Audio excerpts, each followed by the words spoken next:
Hello, everybody. Hope you all have been having a good Labor Day. I think it's a holiday here in Canada and in the United States. I'm not sure uh, where it's celebrated elsewhere in the world, if at all. But yeah, I haven't had a bad long weekend. Hello, everybody. Hope Oh, you all oops. have been having some boomer post in there. I've just been doing cleaning. Actually scrubbed down my bathroom and kitchen, so it doesn't get too bad, but it's just something I always try to do whenever there's a long weekend is just make sure I've cleaned everything up, done all the laundry, mundane stuff like that. Kind of some mundane tier stuff.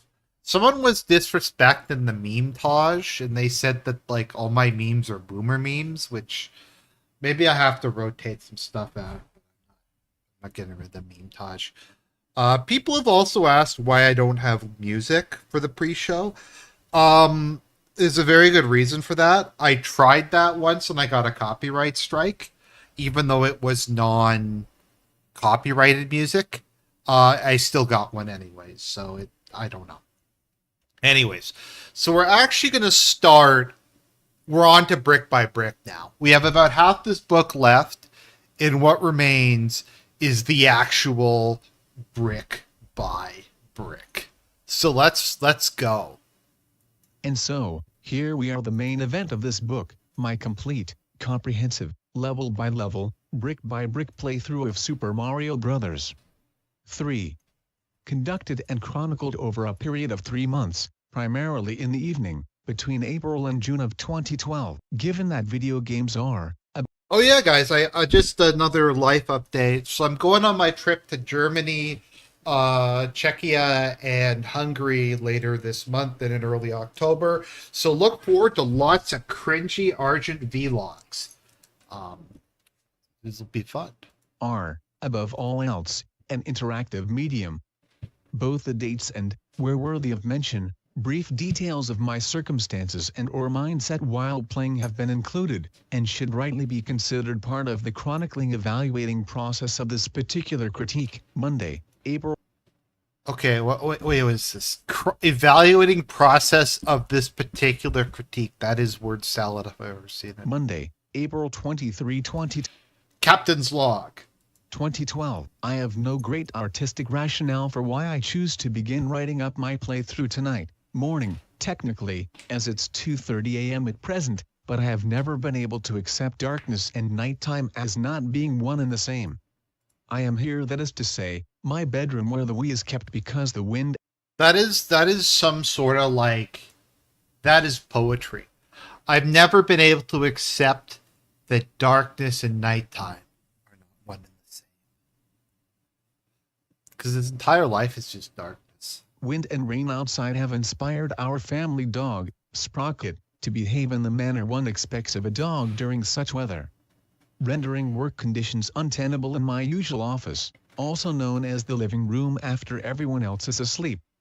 And so, my thinking goes, if I'm to move my workspace to my room anyway, it's as good a time as any to stop procrastinating on this Super Mario Bros. 3 inches project. Thus, here I am. Here we are.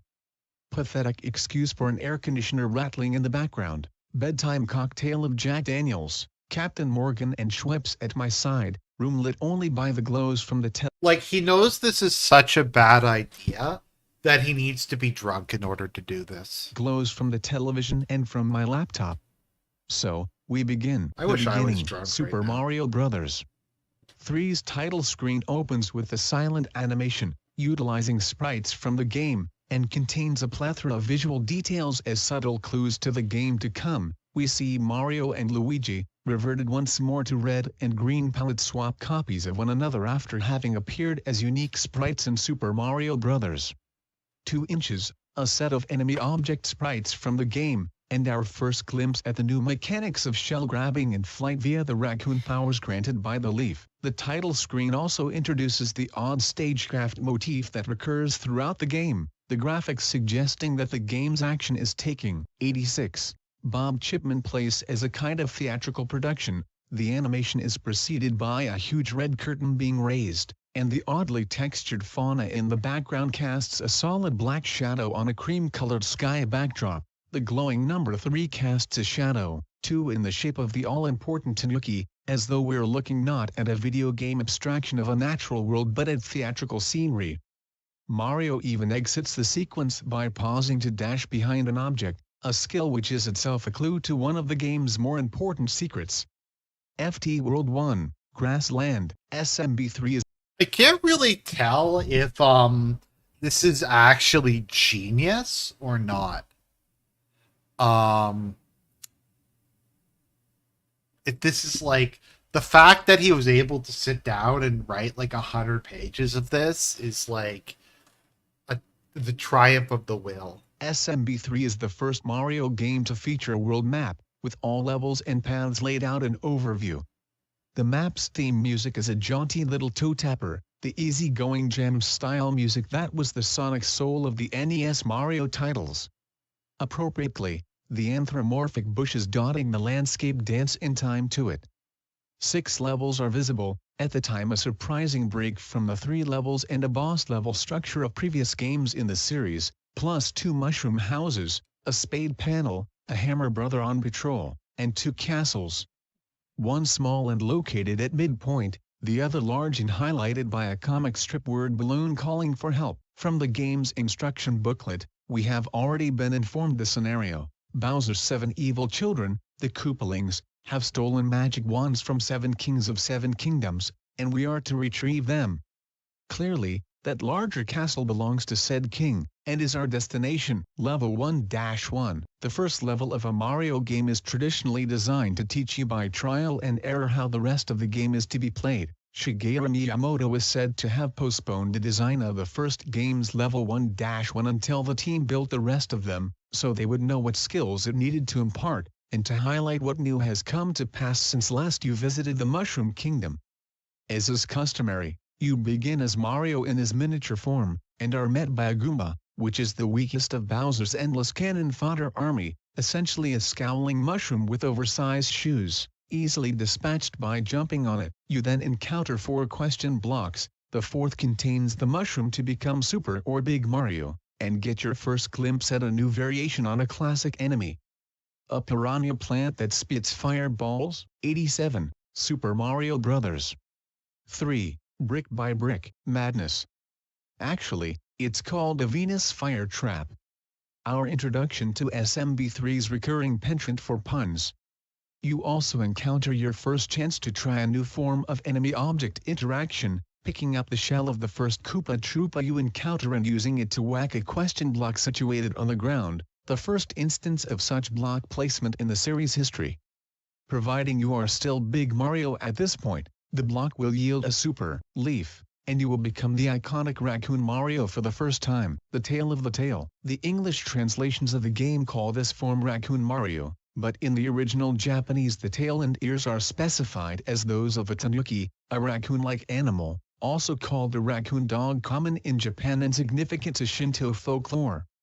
We'll discuss them in more detail when we come to a different power-up that the English translation does preserve as the Tanuki suit. Raccoon Mario marks the first time a Mario power-up fundamentally changed the way a player interacts with the game world, as opposed to simply granting projectiles like the Fire Flower or invincibility like Starman.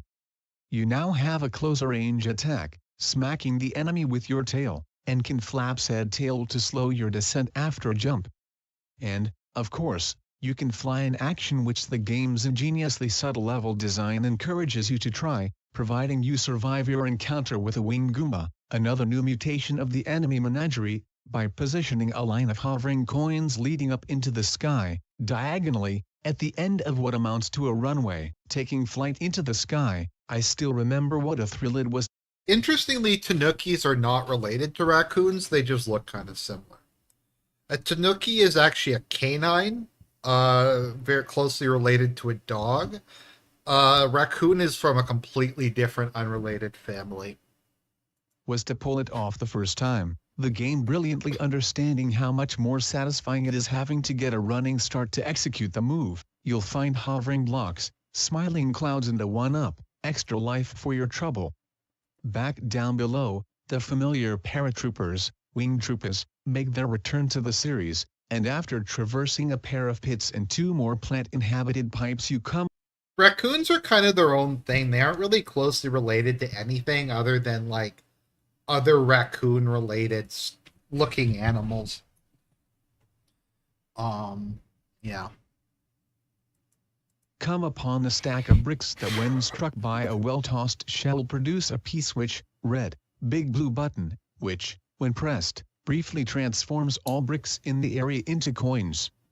An effect which will form the basis. 88. Bob Chipman of more elaborate puzzles in levels to come, a few more jumps, a few more enemies, and the level concludes short and not terribly challenging, but we've now been introduced to the essentials of SMB3 gameplay, most notably the fact that Bowser's minions have developed new strains since last we saw them, and that the ability to fly under the right circumstances means that the sky beyond the visible screen may hold secrets of its own. The level itself holds quixotic secrets, as well. The stage motif from the title screen is here repeated, with the large colored blocks casting shadows and seemingly bolted the backdrop, and the jarring transition into a stark black shadow space to mark the end goal. You may also take note of the lone white platform among the other more colorful examples. Should you choose to crouch down on it for a few seconds, Mario will actually fall into the backdrop and be able to move behind the scenery, a graphical trick glimpsed on the intro and soon to become quite vital. Level 1 to 2. Back when this game was new, the first big surprise about 1 to 2 was that it had different music than 1-1. Traditionally Mario games had only 3 or 4 main themes: Overworld, Underworld, Boss, Final Boss. SMB1 also had an underwater theme. Commonplace today, to be sure, but in 1989 a tantalizing glimpse at just how far SMB3 was going to push the NES's hardware in the pursuit of variety for its own sake. This is also the first appearance of inclined planes in the series, the first time Mario walks up or down a sloped hill as opposed to hopping up blocks arranged as steps. Should you attempt to crouch on a particularly steep slope, one is immediately provided. Following a Goomba-producing horizontal pipe, Mario will slide down the hill on his bum, the visual effect of which still induces me to smile to this day. Alright, let's fucking go! Brick by brick! This, I think, is the secret to the character's enduring appeal, especially to each new generation of children, the sneaky sense that Mario's adventures, however perilous, are as much a game to him as they are to you. Incidentally, if you've kept, or reacquired, your raccoon tail here, the second of the Goomba-producing pipes is your first big chance to pull off the classic Mario Infinite one-up trick, by jumping on enemies one after another without touching the ground in between. The points awarded increase with each kill until they begin to automatically award an extra life. Using the endless supply of Goombas, proper timing in the raccoon tail to slow your descent, it's possible to rack up nearly limitless one-ups here. And you will need them. 89. Super Mario Bros. 3. Brick by brick, over the next rise, a chance to put some skills you learned in 1-1 to practical use. A pipe hovers, seemingly out of reach, in mid-air. A row of coins placed curiously adjacent to it. Directly below, 2 bricks. Does one brick contain a P-switch? It does. Might the P-switch turn coins to bricks as it previously turned bricks to coins, thus creating a platform by which to reach the pipe? It might indeed. I will say this, the thing I kind of like about this book is it's good and it's well enough written to be funny. Like, if this could be, like, this is not that poorly written, to be honest. Like, this could be way worse written. Like, for something to be, like, funny bad, it has to, like, at least be coherent. It has to at least be, like, recognizable as a dumpster fire. So the fact that this is, like, not that bad, I think actually really helps out a lot. Indeed. Or, if able, you can just fly up there. Among the greatest virtues of SMB3 is that there is seldom only one way to solve a puzzle. Entering the pipe yields a secret room filled with coins. And our reintroduction to a remixed version of the classic Underworld theme from SMB1. Beyond that, your first chance to try out the music blocks. White boxes adorned with musical notes which bounce like springboard when landed upon and can add oomph to your jump. Beyond that, victory. The road diverges. The completion of level 1 to 2 reveals another series redefining moment for Mario history. For the first time ever, there is a fork in the road. Apart from warp zones, the games had always progressed with rigid linearity. Now, here, the world map offers multiple paths. You can go to level 1 to 3 or level 1 to 4, both of which are effectively blocking your path to the first of those mushroom houses. You can even go right down to that strange spade marker, on your way to... Wait, what's this? You can just go right into that fortress.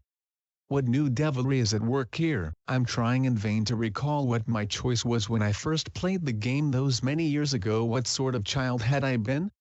Cautious and linear-minded enough to insist on going ahead to 1 to 3? Daring enough to defy the gods of numerical sequence and skip to 1 to 4? Or did I summon the nigh suicidal bravery to march straight into the fortress? Granted, since my purpose here is to play each and every level, the clear choice is to go to 1 to 3. But I'd like to think the Bob of 1989, flush with the thrill of the game in and of itself, thought to make the bolder choice. Level 1 to 3. 1 to 3 is a strange-looking level, especially if you take flight and discover an essentially empty yet vast and traversable sky. It's also short and flat, with only one new enemy, a boomerang brother, which means that unless the wandering hammer brother from the map screen made his way into your path already, you'll be encountering this new mutation before the classic variety. 90. Bob Chipman, and only one new skill to impart, namely that colliding with wooden blocks will sometimes yield a power-up, or annoyingly bounce you backwards into a pit, one or the other.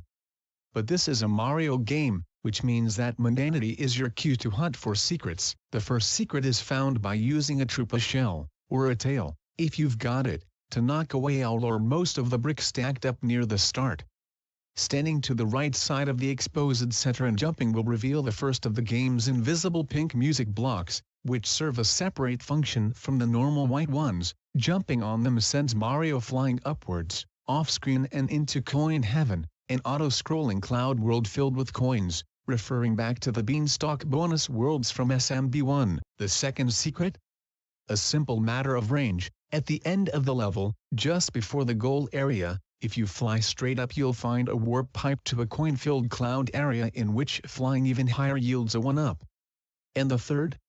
The third is a literal game changer. You will find, shortly before the exit, another plain white platform looking curiously out of place among its rainbow-hued brothers.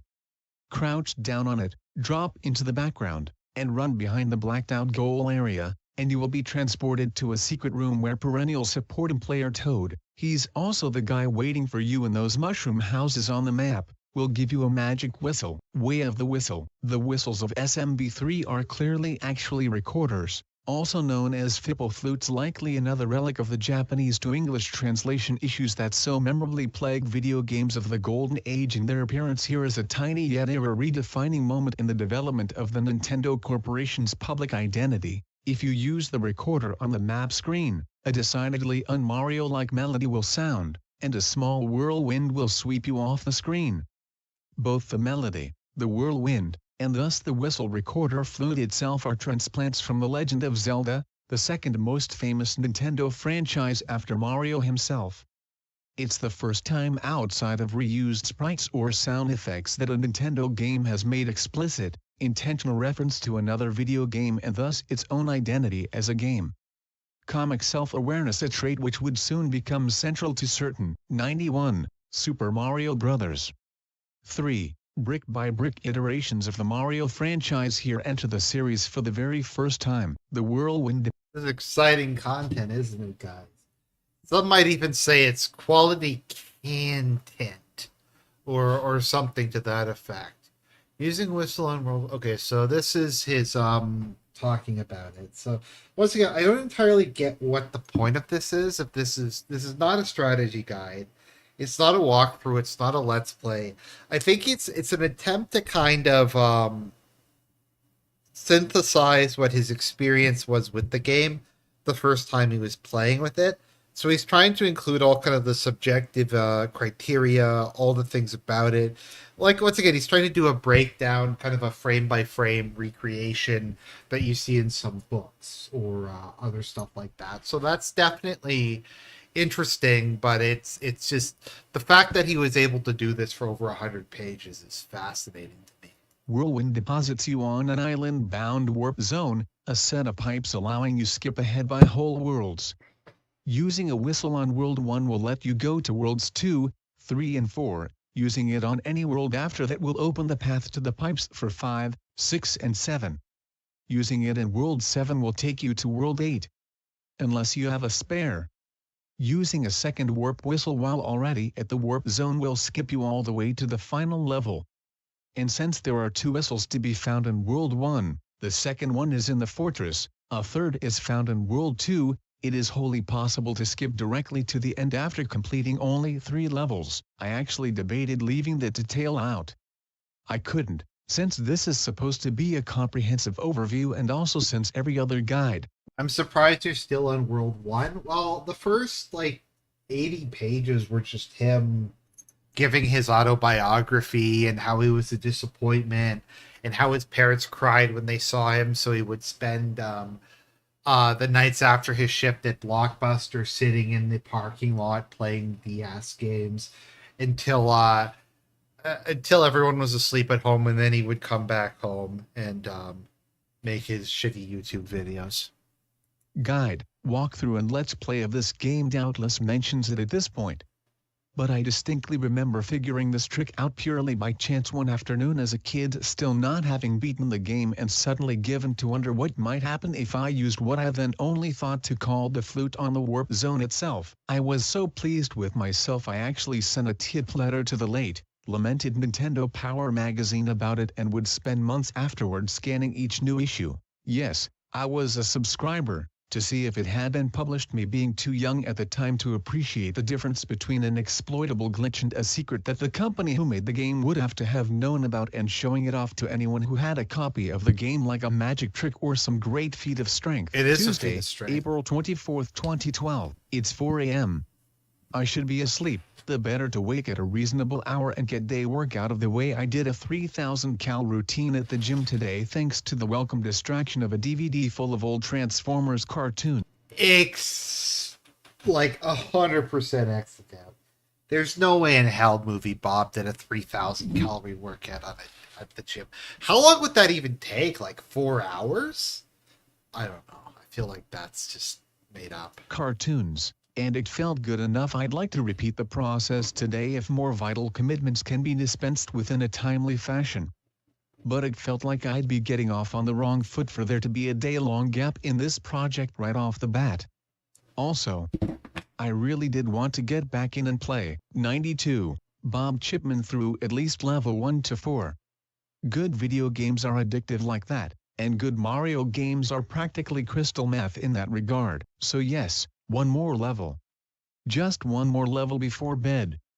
I try not to imagine I'm 8 years old again, begging that same question of my mother as I now beg it of myself. Games within... Why, Alpha Mary G says, why would anyone not assume Movie Bob had a Nintendo Power subscription as a kid? I think he mentioned specifically that he had one earlier. So I don't know, why he was repeating that, it was some sort of big surprise. I don't know. Within games, the Mushroom House now open to me. I choose to enter there before my next official level. This is the first shop mechanic in a Mario game, though it's arranged more like a game of chance. Toad presents me with 3 treasure chests, and I can only pick one. My prize is a mushroom, which goes down into an inventory menu you can use to save items and juice yourself up before heading into a level, a feature I'd like to see make a full comeback in the modern iterations of the series. Is this a Dune reference? Plans within plans within plans? Shigeru Miyamoto is actually a Mentat? He's actually Thufir Howard? It's possible. Series, my appetite for gambling now whet, I opt to pop down into the spade panel another game of chance before the level. The cartoon renderings of Mario and Toad here are an amusing reminder of how straight up fat Mario used to be rendered. The modern Mario is round-bodied in a Mickey Mouse sort of way, but 80s Mario was visibly obese. The game is a horizontal slot machine, your goal being to form a complete picture of either a star man, mushroom, or flower for 1-ups. I get 2 pieces of the star before blowing it on the bottom row.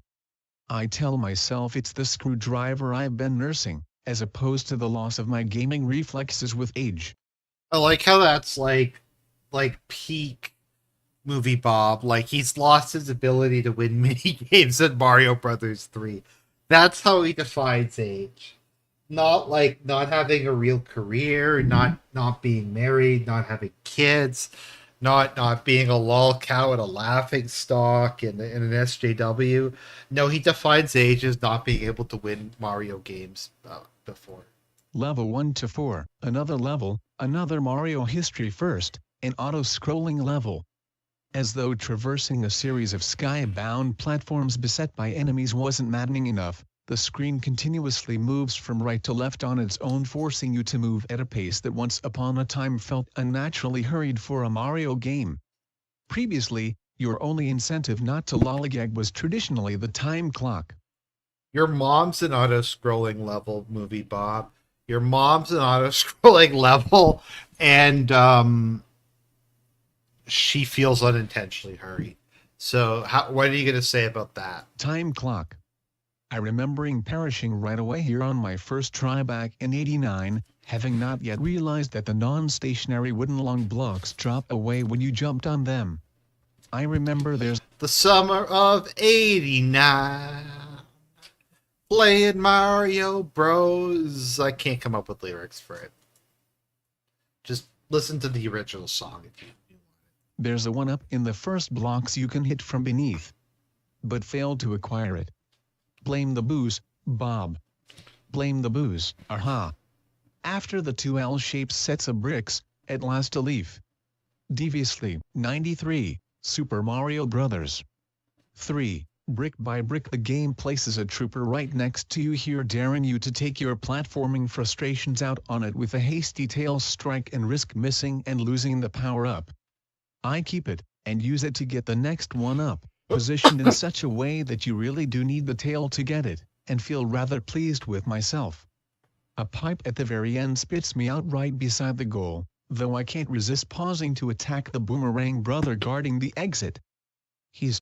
How much you want to bet that movie Bob is like DSP and that he's addicted to mobile games, and that he probably spends like thousands of dollars a year trying to pull stuff like that. But I got my first real game controller, bought it at the 5 and Dime. That's a good one. It's good. He's too quick for me, and I lose my tail. Bastard. I also failed to trigger 1 to 4's big secret, namely that if one can collect 44 or more coins within the level itself, a white version of the Mushroom House will appear on the map. Within said house, Toad will gift you with the first sample of the P-Wing. This is SMB3. There is a house in the Mushroom Kingdom. They call it the Fire Flower, and it's been the ruin of many a young toad. I don't know. I'm back coming with songs. SMB3's Game Breaker item. A variation of the raccoon tail that grants unlimited flight for 1 level. It essentially turns Mario into Kirby, able to avoid danger and explore a whole level by simply flying over it. I've tried a couple gacha games over the years. The only one I've really played for any long period of time is probably Fire Emblem Heroes, which I've been playing more or less since it first came out off and on. So I have kind of a massive collection of characters. I wish there was more you could do with all of them. It's 4:45 a.m. I should go to bed before the fortress. The fortress will take time. I should sleep. I'm not going to sleep. I'm going to do the fortress. World 1 fortress. Our fortress is the Lord and Savior, Bob. And you don't believe in Jesus. You don't believe in the fortress that is our God. So you have no right to talk about any kind of fortress. The fortress, also known as Smaller Castle, is designed to evoke the Bowser castles that end at each level of Super. That's what she said, Bob. She said, "Oh, it's a smaller castle." The first time, like the first prostitute you had sex with said, "It's a smaller castle." She's like, "Well, I guess my princess is going to be in a smaller castle tonight." Of Super Mario Bros. 1 with stark black backgrounds, ominous music, grayed block surfaces, and pits of bubbling lava. This was the end of a level in the first game. And here it's just the middle. The game is telling us. Just imagine what the real end will be. The lava now has animated bubbles instead of just being orange water texture, and the Bodobodo's living fireballs have a little splash animation. Just imagine what the real end will be, movie Bob, when Sargon comes out of the fiery pit and pulls you in. It says you should have supported Gamergate, boy. Animation when they leap in and out. It's the little things. The first block yields the first fire flower of the game. In almost every other Mario game, the Fire Mario form is indicated by his pants and shirt changing into various combinations of white and red. In SMB3, however, Mario's entire sprite changes to various shades of fairy red and orange, giving off the impression that Mario is actually glowing somehow. The white-red look is classic, I accept that, but I've always liked this approach to the color scheme better. Amusingly, the fireball weapon is useless against most fortress enemies, including the strange roto-disc obstacle. It looks like a disco ball spinning in fixed orbit. Next encountered. Well, haven't you heard the Bee Gees song? I said, "Burn, baby, burn. Disco Inferno." You can't use the Inferno on the disco. Because the roof is on fire. We don't need any water. Let the motherfucker burn. Encountered. This replaced the Firearms 94 Bob Chipman obstacle from the first game. I'm trying, guys. I'm trying to insert just random over-the-top shit in here to make this less boring. Game, and is itself replaced by spinning maces in Super Mario World. Up ahead, the ceiling of grade blocks gives way to open space HM. I'm going to ignore that obvious invitation for now. Instead, I head through the door, emerging into a room where a spike-covered ceiling rises and falls on schedule to try and crush me. An amusing context shift now, a terrifying, "what do I do now?" moment when I was younger. Finally, the end room and our first battle with Boom Boom, the recurring mini-boss easily dispatched with 3 stomps to the head. Later variations jump around or sprout wings, but he's a mid-world enemy for a reason. Dueling with Boom Boom, however, is not the only way out of the fortress or even the most beneficial. The Warp and the Wizard. Within the first room of World 1's fortress there's a secret. Is that a reference to the movie that they put in the game, that there's a wizard in the movie, whereas the movie about Super Mario Bros. 3 is called The Wizard? It might be. A secret just out of normal reach but available to those currently packing raccoon powers. At the very end of the room, after the second set of lava pits, just before the door, is a stretch of open floor that's just long enough to take flight from providing. Do you think Raccoon Powers is like the retarded younger brother of Austin Powers? Could be. Could be he's the one who stayed in the FBI and wore Hoover Blue, whereas Austin Powers stayed a swinger, and the two of them were completely estranged until the events of Austin Powers 4. It's not Goldfinger, it's not Goldmember. The spy. Oh no, it's not the spy who shagged me. The cope is not enough. Maybe that's what Austin Powers 4 will be. Providing you do your running while Dry Bones is disabled. Fly straight up into the right above the question block, up onto the out of visibility ledge, and you'll find a secret room that contains a warp whistle.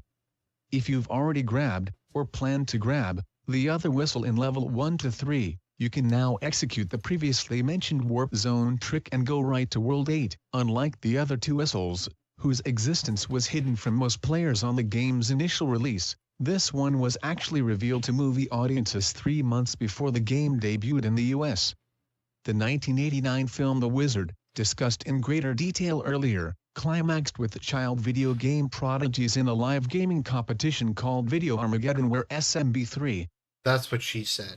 SMB3, a game they have never played before, is the surprise final challenge, which the film's hero wins by finding and using this whistle. Even though in the film the player Kind of like how having a job is the final challenge of life. That movie Bob keeps failing. Players are competing for total points and whistle use doesn't actually get you any. Oddly, he does so on the shouted advice of his friend in the crowd, who calls it the flute, though it's unclear how she knew it was there or could even have guessed since flutes had had no presence in. Have we reached the point where we're talking about plot holes in The Wizard? Whoa, man. Presence in Mario. And I thought it was hardcore for talking about plot holes in the new Star Wars movies or Game of Thrones or something like that. But no, you got to be hardcore. You have to talk about plot holes in the motherfucking Wizard. Mario games up to that point. Anyway, it was hard to notice that at the time since he uses it to go to Giant Land, World 4, and the revelation of macro-scale enemies in a Mario game was far too exciting to worry about cinematic logic. Once again, it feels like he wrote this with a thesaurus and he just picked random words and made them fancier. Logic, 95, Super Mario Bros. 3, brick by brick. In any case, with the fortress crumbled, I decided to take out the McWandering Hammer Brother before bed. It's just one of them this time, the classic mallet-tossing variety, and his defeat earns me a Starman as a prize. Wednesday. There's a starman waiting in the sky. He says wants to meet us, but he thinks he'd blow our mind. There's a starman. Wednesday, April 25th, another late night. Another long day. Vovo, my grandmother on my father's side, was hospitalized again yesterday. An ongoing, although, I am assured, not at this point serious problem that has almost become routine, though not enough to keep me from feeling uncertain. It's not lost on me that I'm currently coping with this and other uneasy aspects of my present-day life in precisely the same way I did as a child playing a video game. Playing this video game. And that might be the single most honest statement in this entire book. I'm coping with this and the rest of my life by playing Mario Brothers 3. Game, level 1 to 5, the entry into this level never fails to make me smile. While every other level of a Mario game up to this point, save the famous mid-air fall cold open from Super Mario Bros. 2, has opened with Mario's feet planted squarely on terra firma. When 1 to 5 opens I find myself sliding down. Let me think though, like what games could you do this about and it would make more sense?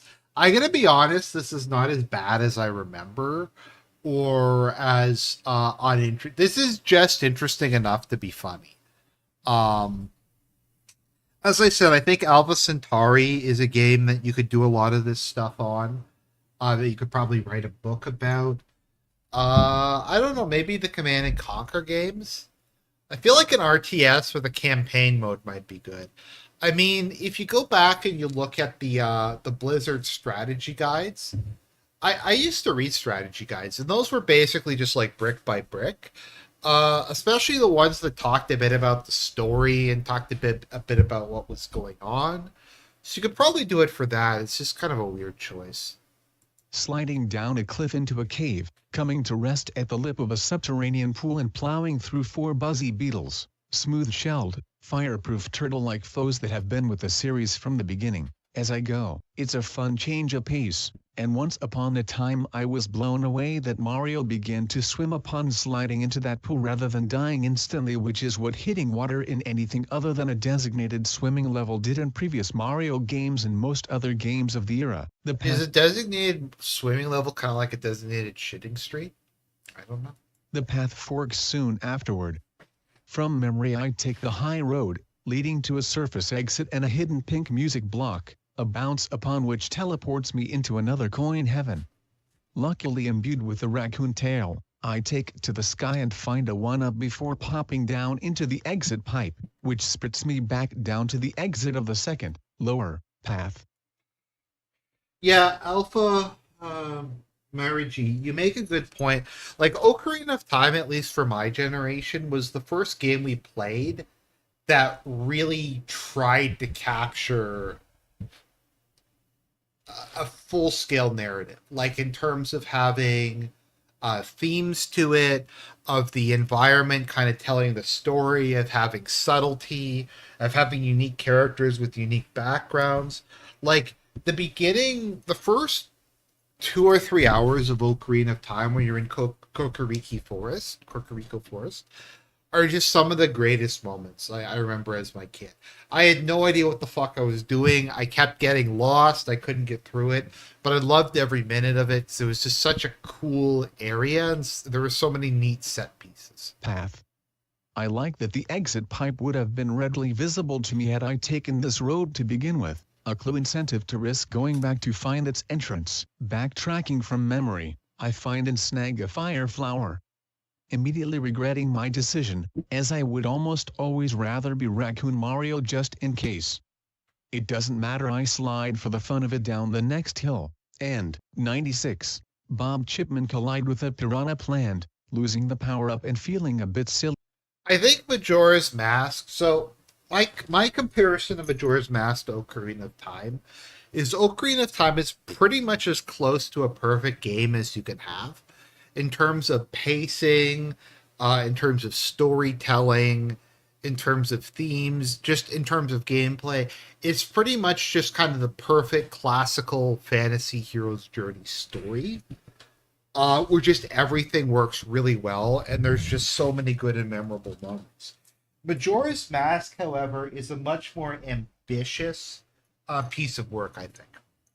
I think what they attempted to do in Majora's Mask, between the degree of storytelling with the characters, like with the bomber's journal, of the all the interlocking timelines over the 3 day period, and just so many aspects of it, I think is a much more ambitious game.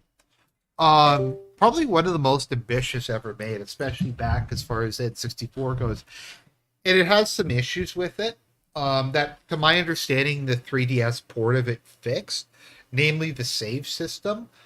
But looking back on it, I'm blown away for an N64 game what they attempted to do with Majora's Mask. Silly for it. I feel even sillier when I try by instinct to enter the next two pipes and am bitten by plants both times, my first death of this playthrough. I don't repeat the mistake a second time. I'm realizing I'd neglected to keep tracking the prior 4 levels of my goal card. At each level's goal you leap up and try to stop a rotating star.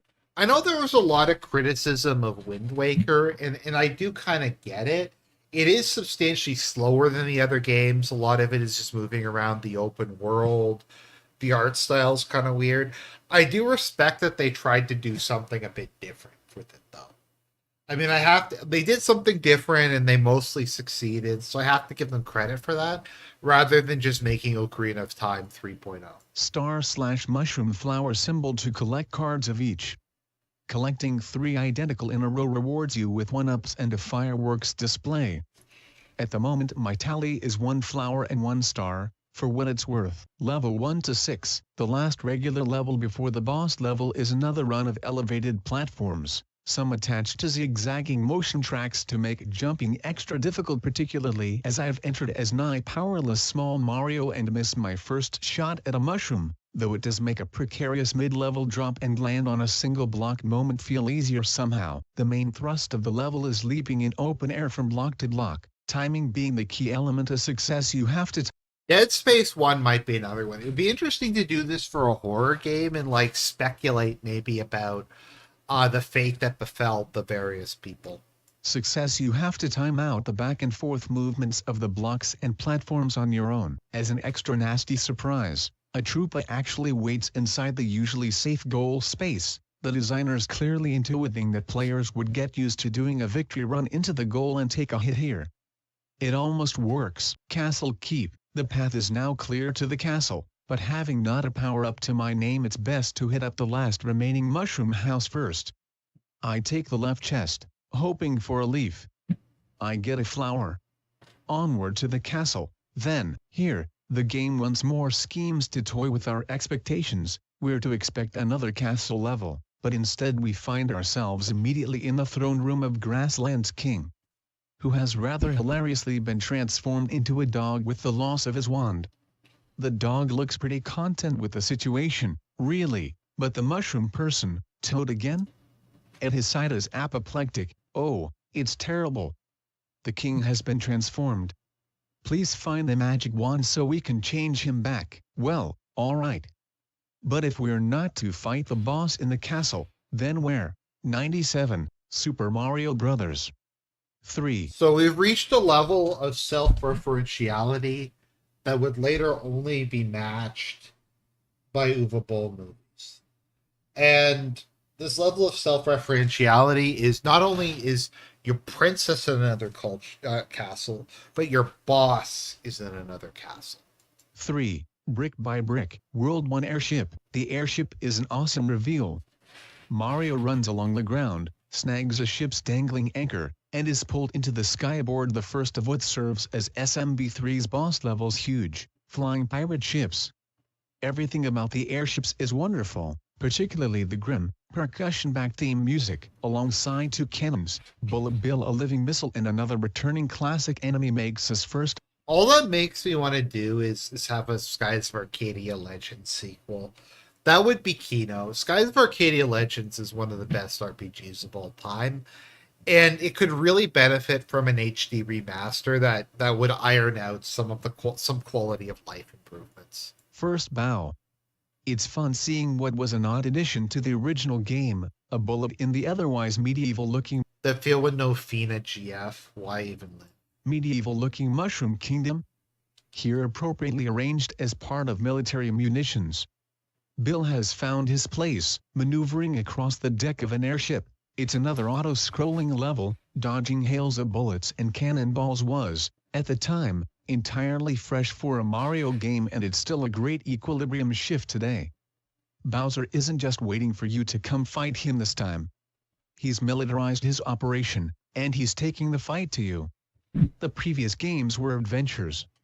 Quests this time, it's war. I drop down the pipe at the end to do battle with the ship's captain, Larry Koopa, Hey, kitty. who immediately kills me. Shame. Disgrace. How you doing, Rain? Disgust. Oh, there's I'm a out good of practice. Back on the map screen, There's a good the airship kid. changes its location. This is your incentive to clear all the levels even though you don't have to. You don't want the ship popping itself behind an unfinished level and slowing Rain, you do down. you want to play Going Mario back in, Brothers 3? This time I take the flower with me. It won't hurt the I don't think she cannonballs or does. bills at all, but if I can keep it to the end I know it will hurt Larry. It does. Larry goes down, dropping his wand. You don't have to catch the wand in midair, but I like to all the same. Mario falls from the sky, delivering the wand back to the king, who's rocking quite the neckbeard, and earning a letter of advice from Princess Peach. Your You're mom's... still credited as Princess Toadstool, it being 1989 and all, which warns me not to turn away from ghosts and gives me a welcome P-Wing. I really love the presence of the princess letters in the game, as it gives a much greater sense of what Mario's, and Luigi's, place is in this world. Men on a mission. Knights in overalls questing and battling at the behest of royal decree. 98. Bob Chipman. Beyond the kidding. grass. Despite the name, there really isn't a lot of grass on display in the now completed grassland. The name seems almost arbitrarily chosen to evoke the most peaceful banal sort of terrain in a game where geographic features indicate the entire personality of a world. Grassy or not, Grassland is the first and last world to feel like a comfortable return to the formula of SMB1 and the Japanese SMB2, mostly flat, mostly linear levels with enemies as obstacles and power-ups plentifully placed to help you along. From this point on, more and more levels will take the form of either large, exploration-oriented puzzles or gauntlets of aggressive enemies and fiendishly placed hazards. The easy part is finished. Ahead lies the desert. 99. Super Mario Bros. 3. Brick by Brick, World 2, Desert Land. Saturday, April 28, 2012. Did not expect to already have a 3-day gap in these entries, but life does that. Vovo had a pacemaker put in, and we're told she's feeling better. Either way, that in other situations of life made it necessary to back burner this project for a few days, making me much happier that I chose to power through and complete World 1 last time. It's 3:30 a.m. Tonight's libation is Pabst, don't judge me, and a shot of Jack. Real life, aka that he's a lazy fat Fuck. Brain's just trying to bite me. I don't think she was happy that I was clipping her nails. I'm sorry, girl. But your nails need to be clipped because when you make biscuits, it's very painful if they're not. I love the eye-searing bright orange color that's supposed to indicate sand in this game. Desert Land's map is expansive, covering more than a single screen. You can't even see the castle at first, with a low-pitched percussive beat for a musical score. Incidentally, the second level of Super Mario Bros. 2, US version, was also desert-themed. I've always enjoyed the repeating visual cues games of this era used to identify different kinds of terrain. Desert equals palm trees, sand, typically. It was also the second world in Paper Mario. That was a cool level actually, because you had the Pharaoh Koopa or whatever his name is, who would keep try like saying like threatening things to you, and eventually at one point he goes, "I'm out of cool stuff to say." Typically realized by adding speckles or a gradient pattern to the ground, pyramids, cacti, etc. SMB3 takes this another interesting step, though it actually makes its desert barren. The levels are largely flat stretches, with a lot less detail to the backgrounds than was seen in Grassland. In terms of simple, lo-fi ways to convey a sense of empty sun-bleached flatness, it's remarkably effective. Level 2-1, right off the bat, 2 pyramids in the background. I remember when I was watching Yu-Gi-Oh! The Abridged series, this is completely unrelated, but one of the disses in it was Yami goes, "Your to Kaiba, your life is a movie directed by M. Night Shyamalan, and the plot twist is you're adopted." That's got to be one of the great like disses of all time. I know the one that Phil came up with was if I had a choice between being filthy rich or going back in time to prevent your birth, fill up the DeLorean. Background. In the video games of the 1980s, pyramids were a naturally occurring element of any desert. No different from cacti or sun-bleached animal skeletons. More surprising is that a brick block jumps up and attacks you, revealing a miniature Goomba hiding within, the pile driver Goomba, another new foe making his debut. Because I paused to write that down, he kills me. I feel like I should lie and say that it didn't happen that way. Can you not pause in Mario Brothers 3? Maybe you can. I make it a point to kill him right off as payback, even though the species is pretty easy to avoid as jumper enemies go. It's uniquely satisfying. 100. Bob Chipman to hear the "you killed the bad guy" sound and the brick smashing sound simultaneously, more so on the next 2 or 3 of the little buggers that show up. A free-floating question block hides a Starman, which I remember comes in handy versus the fire snake, literally a serpent made of fireballs, that shows up for the first time directly afterward. The snake stands guard before a maze of steel pipes ahead, a strange-looking feature in a desert level. I shrugged their presence off as a kid, but seeing them now I'm debating doing like doing commentary to June the King's documentary on DSP, but it's like 3.5 hours long, so I don't know. given to wonder if this being a desert they're supposed to be reminiscent of a Middle Eastern oil pipeline. Getting inside the first piped-off area requires some brick breaking, but there's a one-up in there. Just before the goal is a pipe that leads down into a seemingly empty room with a blue switch. Pushing it, then heading back up top reveals bricks changed to coins. But I remember a trick to this place that, lacking a raccoon tail, I failed to activate. So I feed myself to the plants and give it another go, this time activating the princess's P-wing before I do. Ha! I was right, and I didn't even have to pull up a map. This is a big sky level, and the point of that blue switch is to coinify some bricks that are blocking off a sky-bound warp pipe. But since all versions of Raccoon Mario can smash bricks with his tail, I don't need it to. The result, a secret room. Its contents, silver coins. I'm the nostalgia critic. I smash bricks with my tail, so you don't have to. Coins. My card at the goal is even a star tonight is looking up. My performance in 2-1 has caused the end spade panel to appear, so I head on over to play the mini game. It's just memory with Mario icons. I decide to cheat just this once and look the pattern up on online. I've never actually seen the whole thing cleared. Cheating on a kid's game. For shame, movie Bob. For shame. To be fair, I honestly doubt I could beat Mario Brothers 3 if I went in and tried it. I'm awful at those kind of games. I'm really bad. Cleared, and I figure why the hell not? Somehow, I managed to screw it up. Nintendo Karma, clearly, level 2-2, quicksand, another perennial feature of every desert level in video games. It was first introduced to the Mario franchise via SMB2, but here I remember the first time it was introduced to me was when I was playing Sparkster Rocket Knight. I need to do a Sparkster Let's Play. Sparkster was like my favorite game growing up. I think that they did a reboot of it, but the reboot didn't go anywhere, and I wish there was kind of a reboot of the reboot. But the desert level was pretty keynote. But here with the added bonus of concealing piranha plants. Clearing them is easy enough, save for a nasty little gotcha trap of a bouncy wood block that knocks you back down but also releases a power-up, a leaf if you're already big. The main feature of 2-2 turns out to be a lengthy stretch of water, teeming with cheeps, fish, and patrolled above by paratroopers. I like how the water is a funky sea green color, almost as though to suggest that it's stagnant and or cloudy, which it would likely be as either a rain pool or a spring in a desert area. Come to think of it, the whole layout suddenly makes an unnerving amount of naturalistic sense. There would need to be a 101 Super Mario Bros.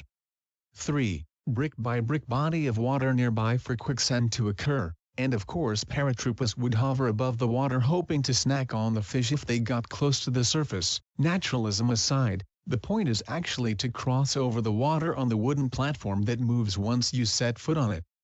The second of 2 blocks contains a blue switch, which turns the bricks into coins which you want, because getting 30 or more coins here triggers a white mushroom house on the map. Good luck with that. I don't know that I've ever intentionally pulled it off. World 3 Fortress. I really like the starkness of the pitch black backdrop and the shiny gray sandstones in this place. It reminds me of the color of your soul. It's appropriately moody. Also, 3 dry bones are waiting for you right at the start. If you're Raccoon Mario, you can do the infinite one-ups trick on them if you time it out right. Up ahead, a spike-covered block with a face that drops down to smash you if you get too close. This is Mario's first ever encounter with Thwomp, who has gone on to become a mainstay of the series. Not long after, another big first, the ghost the princess warned us about, Boo, credited as Boo Diddley in the manual, a reference I did not get as a child, who hovers perfectly still if you're facing him but gives chase when you turn away. Boos turned out to be so popular that in the next game, Super Mario World, they got whole haunted house levels to inhabit. Next. I mean, are the Koopas even turtles or are they tortoises? Because they do live on land. So some tortoises eat fish, but most tortoises eat like a variety of different things, including bugs and fruit. But like if you get into sulcata tortoises, it's mostly grass. Next, a pit of... By the way, the sulcata tortoise is the most aggressively tortoise-looking tortoise I've ever seen. Next, a pit of spikes, a Thwomp covering a narrow platform, and 2 Boos. The lone brick block near the end can be a pain to hit with the attacking ghosts around, but if you're big there's a leaf in there. There's nowhere to fly, though the running start most will instinctively try to hit once they're all raccooned up turns out to be the best, or at least most satisfying, way to pass the next gauntlet of Thwomps. This is what intuitive game design looks like. Next up, an entire room of rising falling spiked platforms, and more Boos. Can you fly in the air? Yes, but don't, there's spikes on the ceiling. I forget this, try, and nearly impale myself. After all that, Boom Boom is a relative cakewalk. Beating the fortress clears a path to the first mushroom house. I got another flower. And the largely superfluous pipe that takes you to a different though readily accessible part of the map. Its main purpose seems to be triggering the position shuffling of the Hammer Brothers should you want to try and nudge them closer to you. 102. Bob Chipman, level 2 to 3, another ingeniously designed little level, to the point of deviousness. The traversable blocks making up the pyramids are sized just right to trick you into jumping up on them, and into enemy path, without wanting to, using Mario players' tendency to constantly jump against them. Aside from survival, your goal here is to use the Starman in the second question block atop the second pyramid to clear out the fire snakes. Then go raccoon via the multiple other power-up blocks and fly up to the first set of floating bricks, as they conceal a blue switch that will transform the brick pyramids below into a treasure trove of coins. On my way through the goal, I get my third star. Success. A star-shaped fireworks display fills the sky, and I get 5 more lives.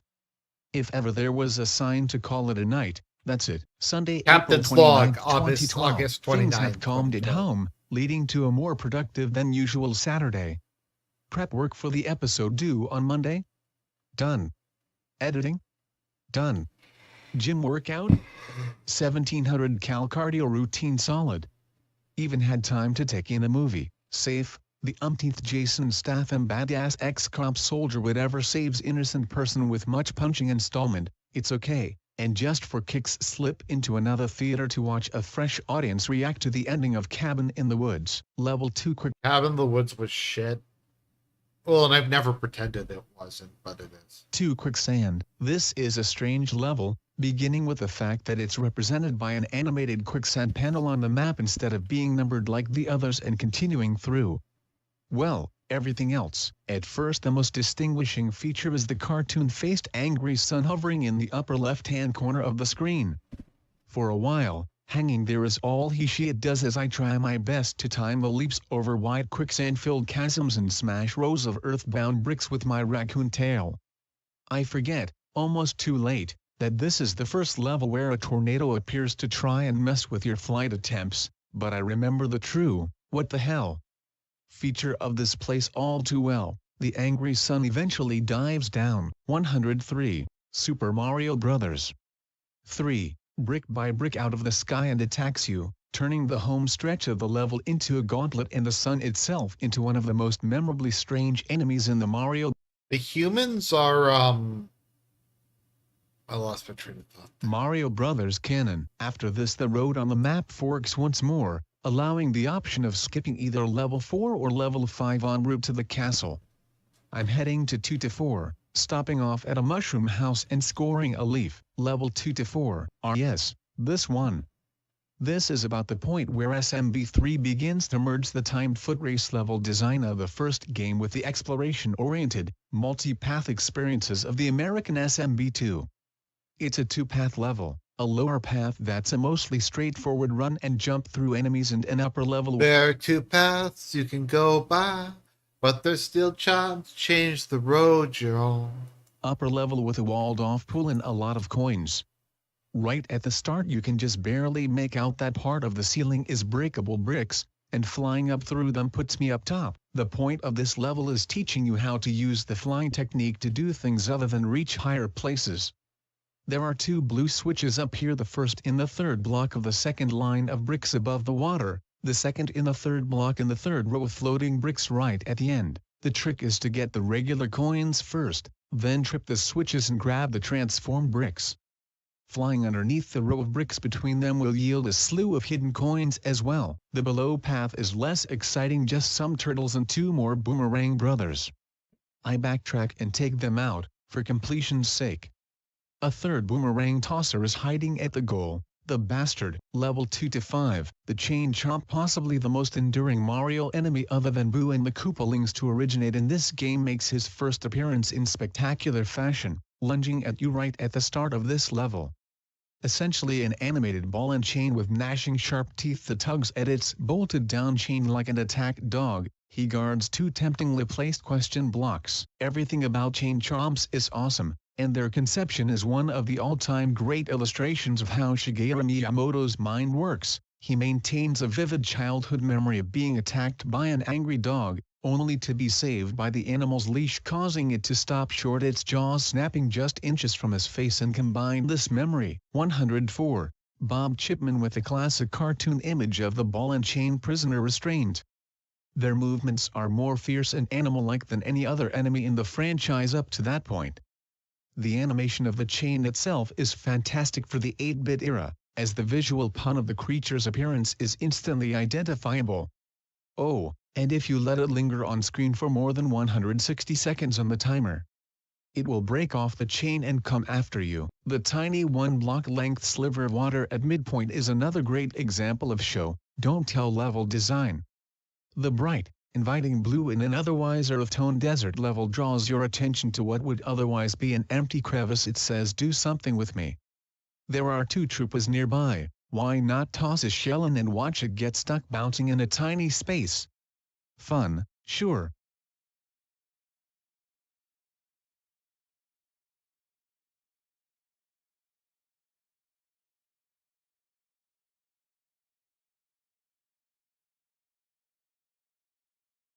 Oops, I forgot I muted myself. Did Shigeru Miyamoto like read the Communist Manifesto? And it's some sort of metaphor for class warfare. That the class enemies are breaking the chains of oppression. They're breaking the conditioning, as Alex Jones would say. Maybe. We'll never know. Sure. But it's a clue that you should do that again in the next bit of space, where a well-placed shell can strike another Wissine-accessible block, which sends a beanstalk sprouting up into the sky. Another of the Mario series' oblique fairy tale visual references, this is the first appearance of hidden beanstalks since the first game. In SMB2, they grew out in the open. The beanstalks have always been a fun bit of extra graphical effort. Why have a boring old ladder when a jack and the beanstalk queue is so much more cool? Climbing it leads to clouds, coins, and a warp pipe to a room full of switch-triggered treasure. Stop. Hammer time. The map is now seemingly cleared of regular levels, and my attention turns to the wandering Hammer brothers. The first of which triggers a boomerang battle whose reward is a music box. It puts enemies on the map screens to sleep, while the second scores me my first hammer. The hammer is a map screen tool used to break the boulders that occasionally obstruct paths. But here, the trick is to go all the way to the upper right-hand corner of the screen and use it on the boulder next to the lone palm tree, which clears a hidden path to a third map screen and some fantastic secrets. The Mushroom House gives you your first Frog Mario power-up, save it. And that last Hammer brother, actually a pair of Fire brothers, a royal pain-in-the-butt enemy that shows up here first, is protecting the third warp whistle. 105, Super Mario Brothers. 3. Brick by Brick, World 2 Pyramid. In another moment of map design, the last level before you reach the castle isn't a numbered level but a pyramid that otherwise functions just like an underworld level. I get killed with humiliating quickness by a buzzy beetle who drops down from the ceiling and turns into a whirling dervish of a spinning shell when he lands. I'd forgotten that this was the first time we seen them use that skill here. Despite their name, ceiling walking is the first remotely insect-like thing Buzzy has done in the series, and they're still typically drawn as mostly turtle-like in the licensed artwork. Turtle, in the Mushroom Kingdom, seems to encompass any creature that can be drawn with a shell on its back. And we'll see stranger variations soon enough. It's best to think of the pyramid as another training level, in this case a crash course in the maze-style levels that will become more common in later levels. With false dead ends and most paths blocked off by a column of bricks, you're supposed to negotiate using the nigh indestructible buzzy beetles constantly respawning all over the place to smash them, though it's much easier to just enter and exit the door at the beginning of the level to reset the question blocks and get raccoon powers. If you keep the tail all the way through, you can use it to fly up over the wooden blocks protecting a pipe in the upper chamber and reach another switch block treasure room. It also has a one-up at the top, so the trick is to not smash all the bricks or get all the coins at once. World 2 Airship, another imperiled castle, another transformed king, into a spider this time, amusingly hovering on a thread above his throne, and another trip into the sky to conquer another airship, this one colored a darker shade of green and set against a gloomier sky. The new issue of this airship is an increased amount of up and down movement in addition to the auto-scrolling, which threatens to drop or crush you off screen, particularly at the midpoint where you have to climb down, then up a stack of crates separated by a wall while under fire by a stack of 3 bullet bill cannons. I went into this level as Fire Mario, but I exit that particular trap busted back down to Mini Mario. At the tail end of the ship we meet another new enemy type, Rocky Wrench, another hybrid of a turtle and something else, in this case a mole who pops up out portholes, wearing the hatch as a hat, and throws wrenches. 106. Bob Chipman at you. The wrench, as opposed to some other projectile, is such a great visual touch. It gives the Rockies a hint of personality. A mole workman is a fun image, suggests a reason for him to be there other than enemy placement. Now we know who crews maintains these ships, and makes the airship concept itself feel like a more tangible thing, so much accomplished with so few pixels. The Koopaling waiting at the end is Morton Koopa Jr., the first, obvious, instance of the detail that the Koopalings are all named as puns on musicians. Bowser himself may or may not have been named for the lead singer of Sha Na Na, additionally, or celebrities Morton Downey Jr. in this case, and, supposedly, Larry Mullen Jr. in the case of Grassland's Larry Koopa. Music is the other great passion of Shigeru Miyamoto's life, and the musical allusions bleed into the designs of Bowser and his family, who are typically depicted sporting spiked collars, wristbands, and neon-colored manis of hair associated with hard rock acts of the late 1980s, which is also as close as the Mario games come to grounding themselves in any specific place and time in terms of pop reference. Dry spell. For whatever reason, Desert Land doesn't seem to be among the more ubiquitous of Super Mario Bros. 3's regions. You seldom see its surfaces appearing in merchandise, and it's not associated with the presence of a particular power-up like later areas are, but playing back through it reveals one of the more eccentric sets of levels in the game. If Grassland is all about acclimating players to what's new among the old, Desert Land is about assaulting you with newness in the form of strange new enemies and quixotic design choices. Multi-path levels, enemies that give chase, scenery that comes to life, levels that aren't officially levels, etc. It's the first drop on the roller coaster, warning of bigger surprises yet to come. It also does a strangely good job of conveying the feel of its topographical theme. Appropriately for a desert, levels tend to be sparse and wide with seemingly less clutter and available power-ups than before. It's also twice as large as Grassland, which can yield a certain amount of "am I still here?" fatigue to the map. But, for me it's done.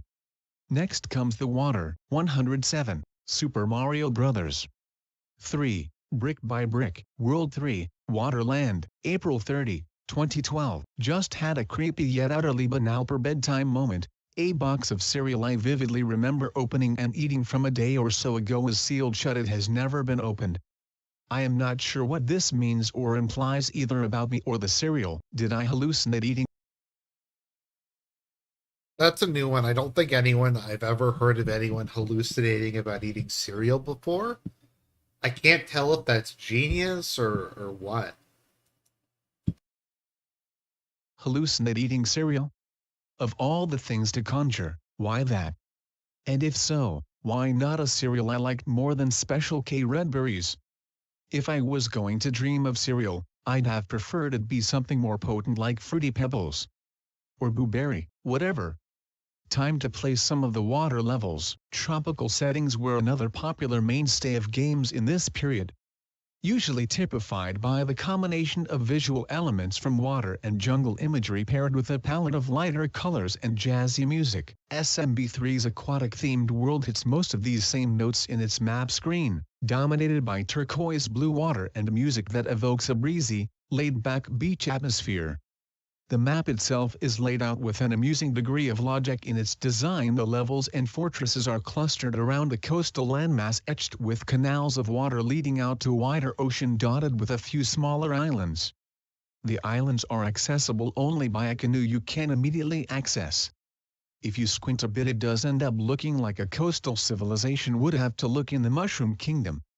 There are a total of 5 mushroom houses, 3 of which, all except the one alone on the furthest canoe-accessible island, have frog suits if you pick the right chest.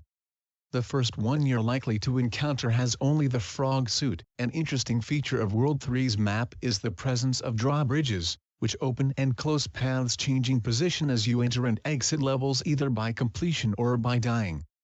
If you time your level order correctly, or have extra lives to spare. It's a new twist on shortcut triggering.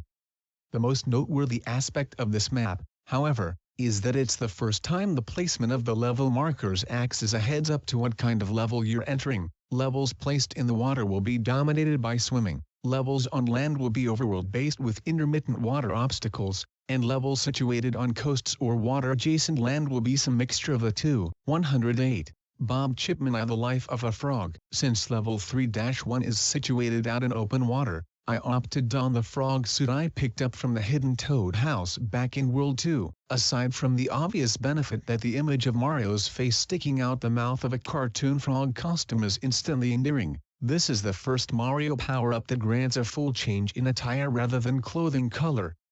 Frog Mario is an awesome power-up, and the first terrain-specific item in the Mario. One sec, just doing something. Let's see here.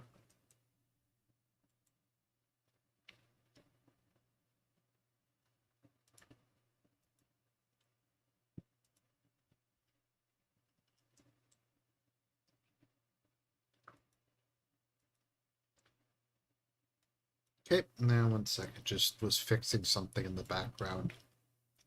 Okay, let us continue. The Mario Canyon. It changes the whole nature of how swimming levels work in the game. Traditionally, Mario sinks slowly toward the bottom when in water and must continually mash the jump button to stay afloat while moving slower than on land. Wearing the frog suit lets you navigate water simply by pushing the D-pad. On dry land, the frog suit gives you a higher, longer jump but impedes your running controls since Mario now moves in short hops unless he's carrying a shell or an ice brick. Level 3-1. After the intentionally sparse palette and background detail of World 2's levels, 3-1 is a visual stunner, an ocean of water that couldn't be any bluer rippling under a turquoise sky, pink coral towers and big chunks of orange ocean floor terrain. Large pipes stab down into the water from above, while smaller ones are on the seafloor and most push you away from them with a force meant to suggest that water is flowing out of them, some kind of filtration system? A twist on the watery pits that pulled you down in the first game. Right off the bat there's a space where you can swim straight down to a hidden question block, but since the power-up turns out to be a flower I don't take it I like being a frog too much, and the added swim control makes it that much easier to cope with the bloopers, squids, making their first post-S. That is something I very did not really expect to ever hear. I like being a frog too much. Post-SMB1 appearance, waiting up ahead. 3-1 is a big level, and the wide expanses of water to move around in along with the multiple paths really do convey the spatial freedom of deep-sea exploration despite being a 2D side-scroller. Diving down past the bloopers and arriving on the seafloor I discover an enemy I'd forgotten first. 109. Super Mario Bros. 3. Brick by brick appeared here, the lava lotus.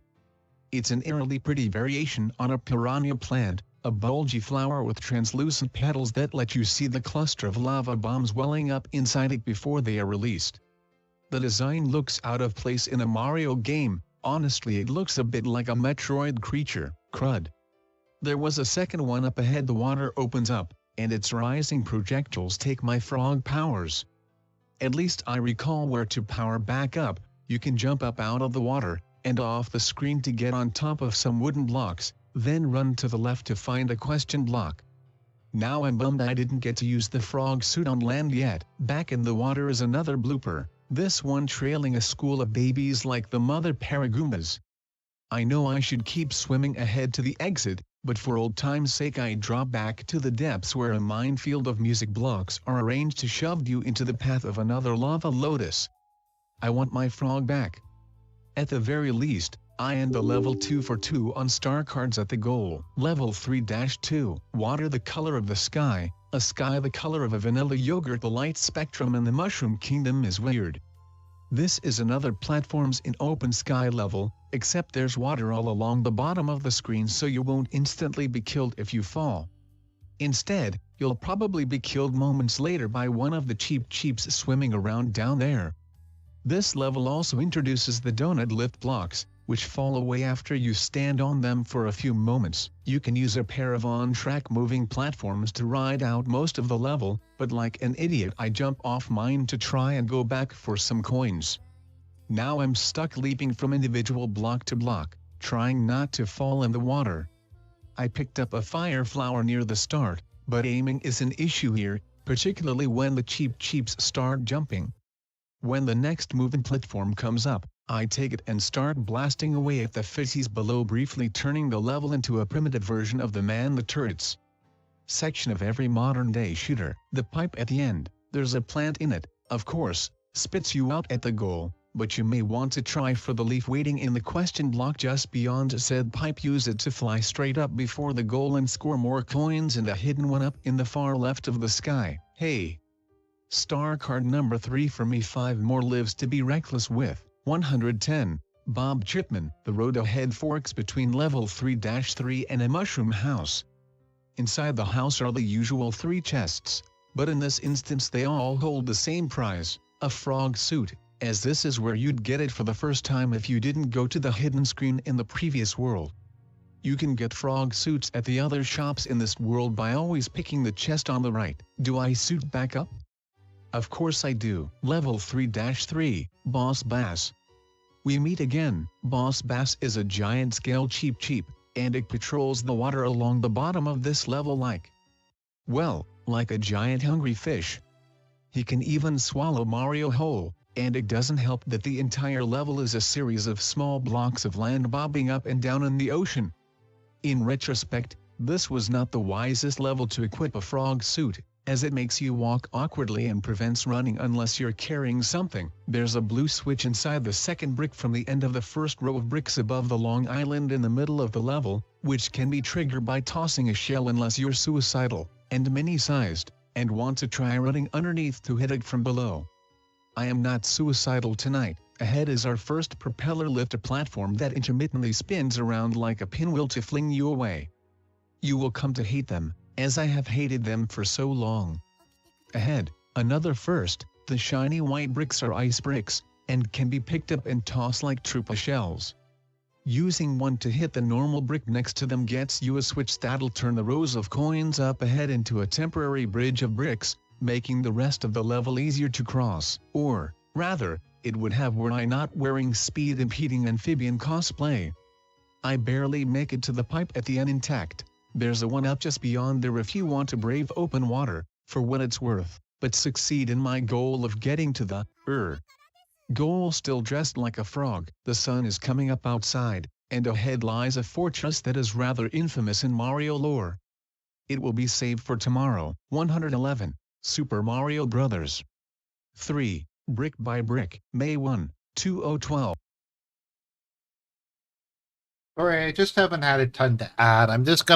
We're gonna try to get through World 3 this time, and then we'll move. I'll cover more next time. 2012. Today is May Day, also known as International Workers' Day, and, here in the US, as Law Day, Loyalty Day, and Americanization Day at one point or another.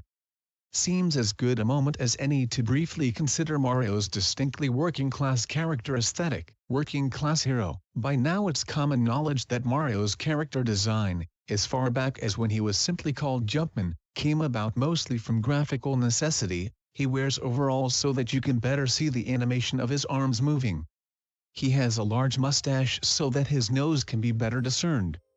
He wears a hat because hair would have been problematic to render, but by happenstance or not, it can't be ignored that these visual details, when combined with the original Donkey Kong's building construction setting and sledgehammer weaponry, added up to a character who fit into a very specific pop culture archetype, a working-class Italian-American, presumably from New York or some similar large eastern U.S. metropolis. Intentionally or not, I would contend that Mario's connection to this archetype and, by extension, the powerful cultural feelings it stirs in America and elsewhere is a big part of why the character has become so enduring. Granted, simply having a hero, superhero, who goes about the business of slaying the dragon and rescuing the princess in the inherently proletariat uniform of overalls, Boots and a cap is a pretty powerful image in and of itself, especially when you consider his specific career as a plumber means he typically labors mostly out of sight, often in dealing with less than pleasant but incredibly necessary mechanics of modern infrastructure. But making the Mario Brothers Italian-Americans adds yet another layer to the symbolism. They aren't just laborers, they're the children, or grandchildren, of immigrants. In an amusing sense, their unlikely second life as heroes of another world serves as an extension of that metaphor. They are now once more a pair of workers trying to make their way in yet another new world. 112. Bob Chipman, World 3 Fortress 1, the first of World 3's 2 Fortresses is the first puzzle dungeon in the game, another gauntlet of thwomps and boos with the added feature of 9 seemingly identical doors along the way. You heard it, One guys? Super Mario Brothers was actually about the American dream. That's what it was always about. And that's why we need unlimited immigration, because of Super Mario Brothers 3. Door takes you to Boom Boom, the another takes you to a 1-up. The remaining 6 drop you into open space above a huge interior pool. I'm still wearing my frog suit, so let's see how long I can keep it. I don't think I've ever beaten a boss while wearing one. Immediately, you can tell this fortress is different. The usual empty black backdrop replaced by a pattern of stark onyx brickwork, towering vertical windows, and huge Greek columns. The floor is black and white checkered tiles, identical to the one seen on the title screen. The ornate decor makes the fact that I'm still dressed like a cartoon frog even more absurd. The just different enough controls for the land-bound frog Mario makes negotiating thwomps that much more difficult as I come to be first of the doors. I figure the best way to refamiliarize myself with the layout of the place, other than looking up a map, which I don't feel like doing yet, is to just go in, splash right down into the water. The first time I came here, this whole area tripped me out, and I immediately fixated on the 2 pipes hanging down just above the water's surface. Oh, so that's how the water got in here, or maybe how it gets out? A fortress on a tiny island like this one probably gets a flooded basement pretty often, and my father wrestling with our own basement sump pump was a fixture of my youth. The only exit takes you back to the beginning, but a quick swim gives me my directions. It's door number 6 I want. But door number 9 has the bonus stuff. Damn it. Should have just gone for number 2. I time a thwomp incorrectly and lose my precious frog powers, again. I get the treasure room, at least. And it's just coins. Phooey. Time to head back for the right door. Only to forget my own mental snapshot of the layout, try a hard turn back and die at the hands, of a dry bones. For shame. Bob, back on the map, a hammer brother slips into blocked my return to the fortress.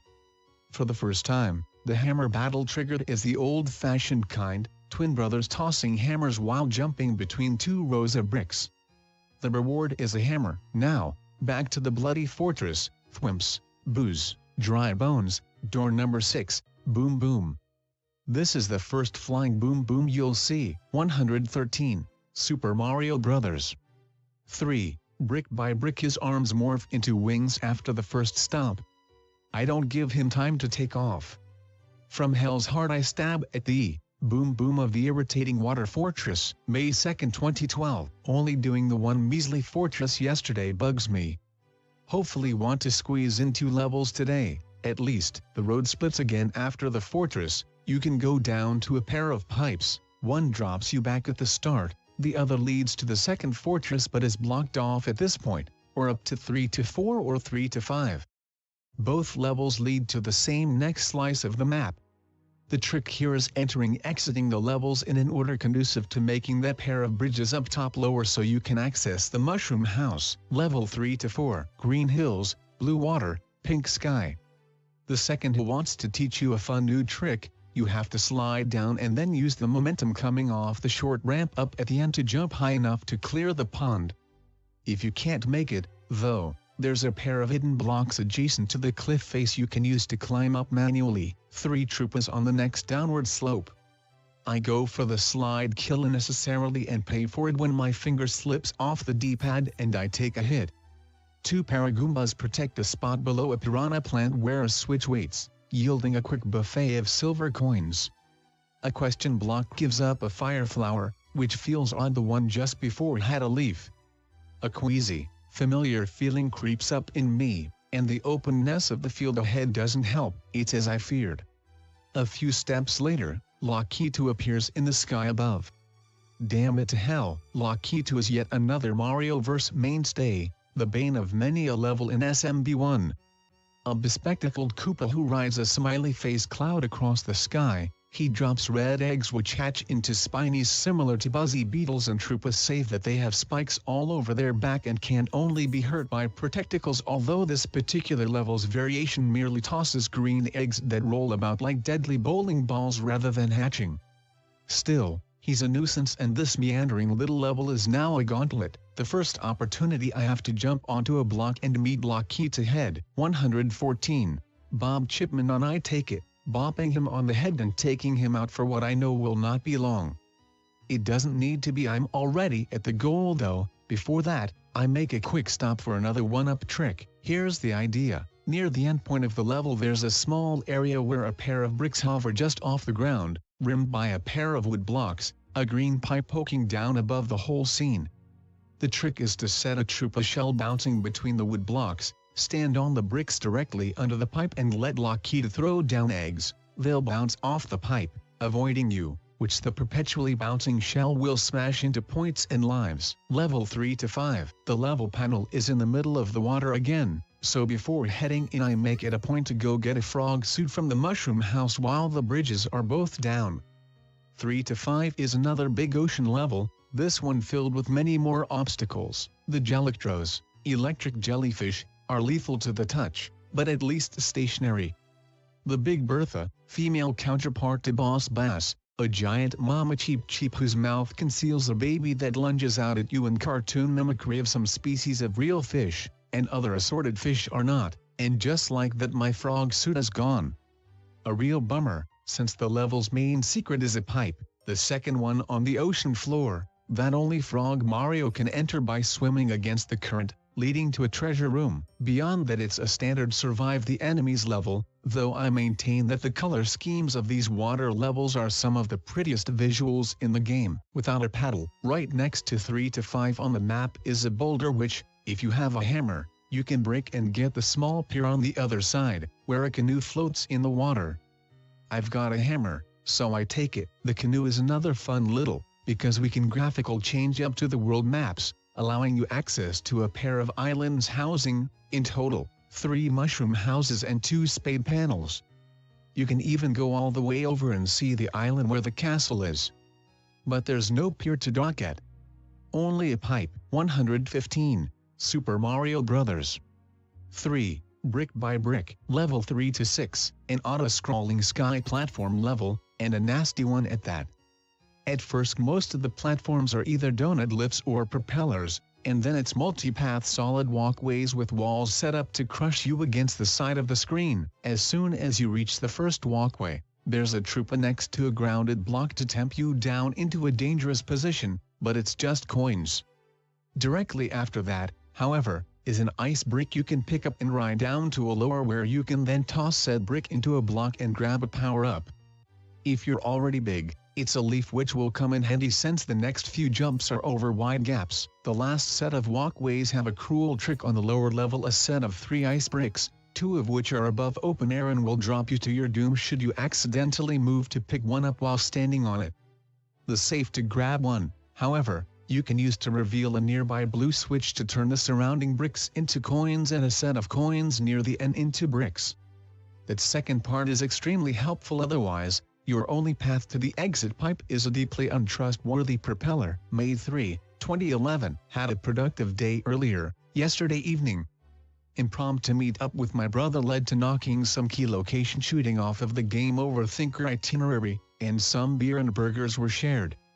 I'm a private handle your shit guy most of the time, but the chance to hang out with the family members I don't see every day helps center me, keep me able to see my own life from the outside where it all looks less casually apocalyptic. Bridge work. Depending on what order you've got the drawbridge schedule triggering on, you may have the option to skip right to 3 to 8 here.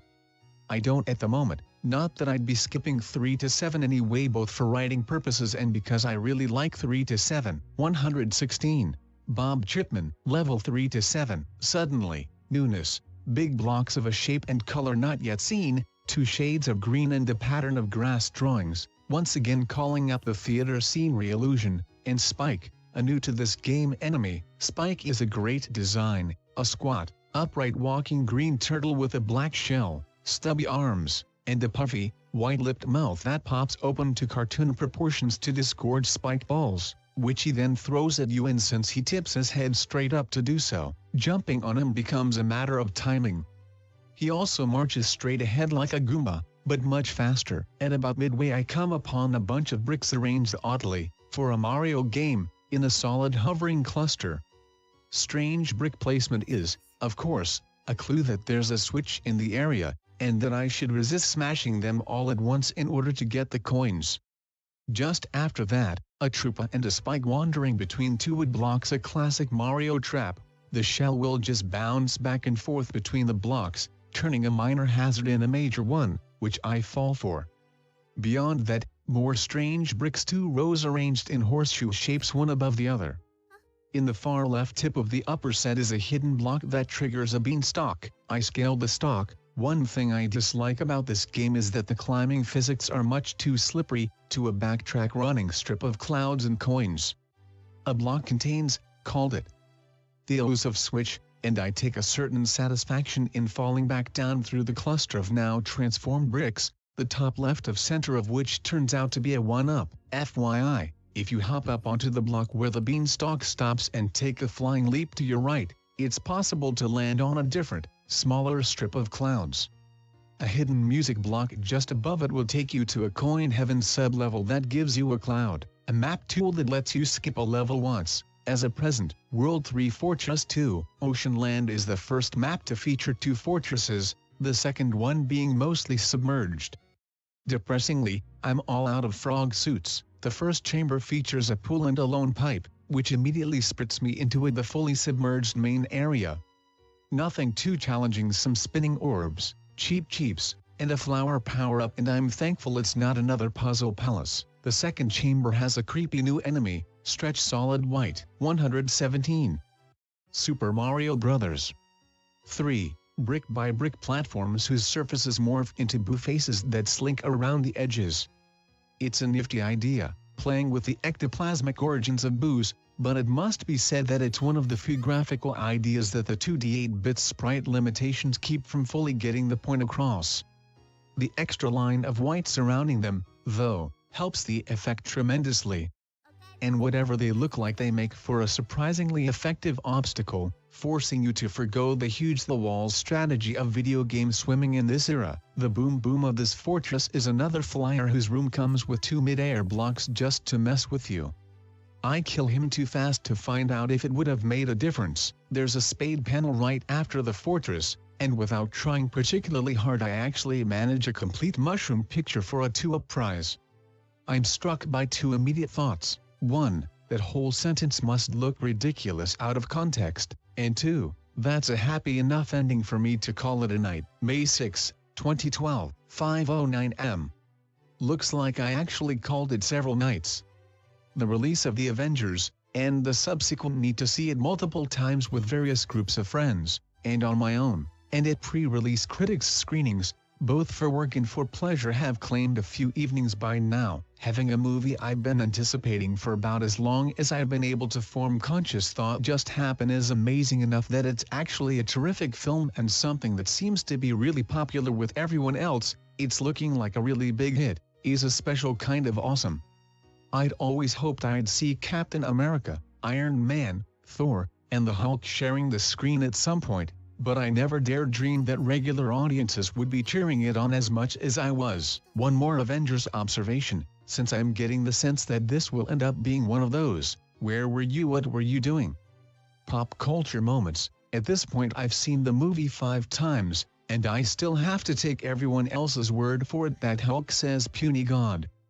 After beating up Loki all 5 times, the entire theater was laughing, clapping, cheering so hard that I couldn't actually hear the line. 118. Bob Chipman, level 3 to 8, another boss bass level, only this time the terrain sinks considerably lower into the water and there are narrower platforms and more places to get stuck or exposed. I make the mistake of heading in as small Mario, and while trying to set a shell up to hit some bricks I slip into the water and get swallowed whole. The swallowing, incidentally, makes Boss Bass the only enemy who kills Mario without triggering the classic fall off the screen Mario animation. Out of practice, clearly, full disclosure, I make 2 more tries at the level, going in already powered up as Fire Mario both times and both times I managed to get swallowed just the same right at the start. I want to blame the slippery climbing physics of the vines, the first ground-locked bricks hides one, but in my heart it feels more like rustiness and distraction. The younger me would be disappointed in himself. 4th try, going in just as Super Mario. Dodge the fish, up the vine, get the fire flower. Immediately stop in my tracks and blast Boss Bass with fireballs. Smile, you son of a bitch. Just to show the bastard I can. Take that, stupid fish. Granted, he'll be back moments later. But for those moments, you feel as close to badass as one can feel when acting out the digital adventures of a cartoon plumber fighting magical turtles. This strikes me as one of the rare instances in a golden age platformer where the hazard of a level is premised more on frustrating the player emotionally and or psychologically instead of cognitively. It's actually not all that hard to avoid Boss Bass, get to the end of the level and be done with it. But, damn it, Boss Bass is such an annoying enemy, and killing him is so deeply satisfying, that you almost can't help but put yourself in mortal peril to do it. Right near the end is a spot where you can either take the high or low road marked by a wooden platform that in a nice little graphical touch is animated to float on the water. Taking the below road leads to a blue switch, the purpose of which is to turn the level's bricks into coins, as this is another get 44 coins to trigger the White Mushroom House level. Assured, did I miss anything? Trip to the web informs me of a trick I honestly don't think I knew before. You can also take final revenge on Boss Bass by sending a troop of shell into a bouncing loop between the switch and the wall, racking up points and 1-ups as it repeatedly kills the endlessly respawning fishy bastard. I decide to backtrack and give it a try. And am gobbled up 3 more times for my hubris. Obviously, this is not my night. 119, Super Mario Bros. 3, Brick by Brick, May 8, 2012. Sorry everybody that this is taking so long and I'm not really saying much. I didn't think that like the third world was gonna last this long. So I might just end it here for the night just because it's just too fucking long. So we'll continue next time. I don't really have enough to say and I feel like it's been going on for quite some time. So